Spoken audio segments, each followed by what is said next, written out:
ఎన్నికల్లో అభం శుభం తెలియని జనం ప్రలోభాలకు తలొగ్గి దొంగ ఓట్లు వేయడానికి ప్రయత్నిస్తే జైలు శిక్ష ఖాయమని Janasena party state spokesperson Keerthana వెల్లడించారు. తిరుపతి ప్రెస్ క్లబ్ లో శనివారం మీడియా సమావేశంలో జనసేన నాయకులతో కలిసి కీర్తన మాట్లాడుతూ దోచుకో దాచుకో పంచుకో అనే నినాదంతో రాష్ట్రం మొత్తాన్ని వైసీపీ దోచేసిందని ఆరోపించారు. ఈసారి స్టేట్ లో కూటమి అభ్యర్థుల గెలుపు గాలులు వీస్తున్నాయని కొనియాడారు. తమ జనసేనాని చేసిన త్యాగాలతోనే ఎన్డీఏ కూటమి ఆంధ్రప్రదేశ్ పాలన పగ్గాలను చేపట్టనున్నదని కొనియాడారు.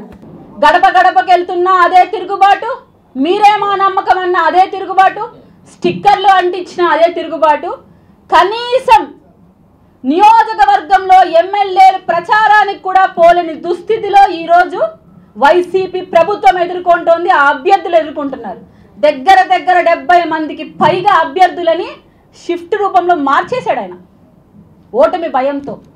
వైనాట్ 175 అన్న జగన్మోహన్ రెడ్డి గారు ఇప్పుడు ఎందుకో నా పక్కన నిలబడండి, నన్ను సపోర్ట్ చేయండి అని ఒక బీద ఏడుపుతో మాట్లాడుతున్నాడు.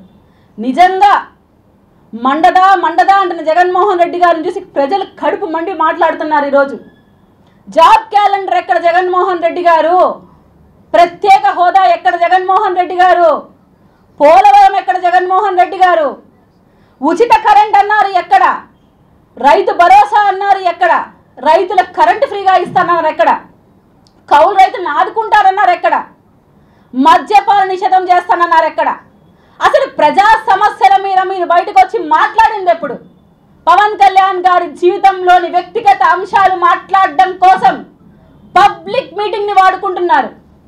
100 కోట్లు ఖర్చు పెట్టి ప్రజాధనంతో ఏర్పాటు చేసిన పబ్లిక్ మీటింగ్ పవన్ కళ్యాణ్ గారి వ్యక్తిగత జీవితం కోసం వాడతారా, ప్రజా సమస్యల కోసం వాడతారా? ఇప్పటి వరకు నేను ఒకటే ఛాలెంజ్ చేస్తున్నాను. మంత్రులు కానీ, వైసీపీ కార్యవర్గం కానీ, జగన్మోహన్ రెడ్డి గారు కానీ, మహిళా కమిషన్ చైర్పర్సన్ పద్మా గారు కానీ ఇంతవరకు ఒక్క ప్రెస్ మీట్ విధానపరంగా రాష్ట్రంలో జరుగుతున్న అభివృద్ధి కోసం, రాష్ట్రంలో ప్రజలు పడుతున్న ఇబ్బంది కోసం, మీరు చేసిన సంక్షేమం కోసం ఖర్చు పెట్టారా?